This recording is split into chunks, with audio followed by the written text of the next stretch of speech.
नमस्कार शेतकरी बांधवांनो, आपल्या सगळ्यांचा एकच प्रश्न असतो की कमीत कमी जमिनीतून जास्तीत जास्त नफा कसा कमवायचा, बरोबर ना? तर आज आपण याचबद्दल सविस्तर बोलणार आहोत.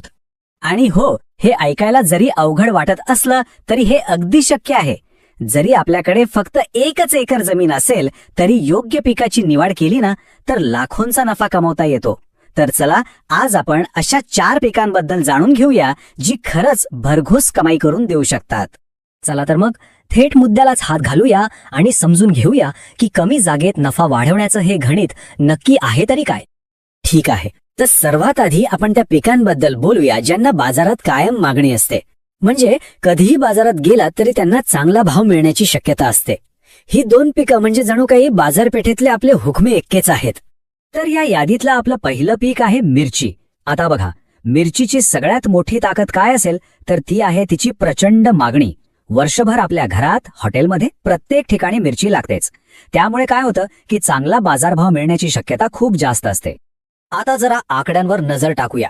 जर व्यवस्थापन एकदम चोख ठेवलं तर एका एकरातून तब्बल 80,000 ते अगदी 2 लाखांपर्यंत निव्वळ नफा मिळू शकतो. पण एक गोष्ट लक्षात ठेवायलाच हवी, हा आकडा गाठायचा असेल तर रोग नियंत्रण आणि खतांचं योग्य व्यवस्थापन करणं हे अत्यंत गरजेचं आहे. याच्याशिवाय हे शक्य नाही. चला, आता आपल्या दुसऱ्या हुकमी एक्क्याकडे वळूया आणि तो आहे टोमॅटो. टोमॅटोचे खास वैशिष्ट्य आहे ते म्हणजे जर थोडी हुशारी दाखवली आणि ऑफ सीझन मध्ये, म्हणजे जेव्हा बाजारात माल कमी असतो ना, तेव्हा लागवड केली तर इतरांपेक्षा खूप चांगला भाव मिळू शकतो. हा खरा गेम चेंजर ठरू शकतो. आणि कमाईचं म्हणाल तर एका एकरातून आरामात 70,000 ते 1.5 लाखापर्यंत नफा मिळवणं शक्य आहे. पण यात सगळ्यात महत्वाची गोष्ट काय तर बाजारभावावर सतत करडी नजर ठेवणं. कारण योग्य वेळी माल विकला तरच खऱ्या अर्थाने चांगला पैसा हातात येतो.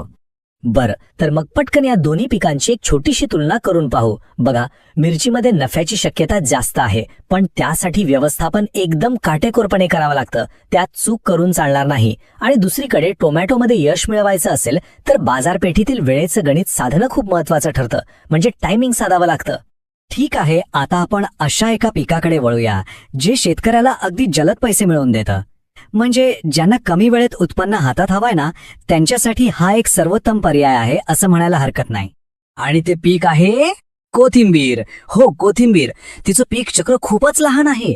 पेरणी केल्यापासून विचार करा, फक्त 30 ते 40 दिवसांत उत्पन्न आपल्या हातात येतं. याचा सरळ सरळ अर्थ काय तर एकाच वर्षात आपण अनेक वेळा हे पीक घेऊ शकतो आणि पैशांचा ओघ सतत सुरू ठेवू शकतो.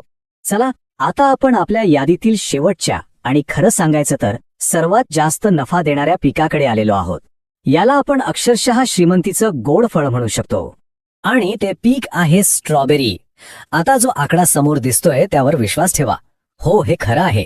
जर हवामान योग्य असेल, आणि ही गोष्ट महत्वाची आहे, जर आपण थेट ग्राहकांना विक्री करू शकलो तर एका एकरातून 2 ते 4 लाखांपर्यंत नफा कमवण्याची जबरदस्त क्षमता या पिकामध्ये आहे. तर आतापर्यंत आपण 4 जबरदस्त पर्याय पाहिले. पण आता येतो सगळ्यात महत्वाचा प्रश्न. यापैकी आपल्यासाठी, आपल्या जमिनीसाठी योग्य पीक कोणतं?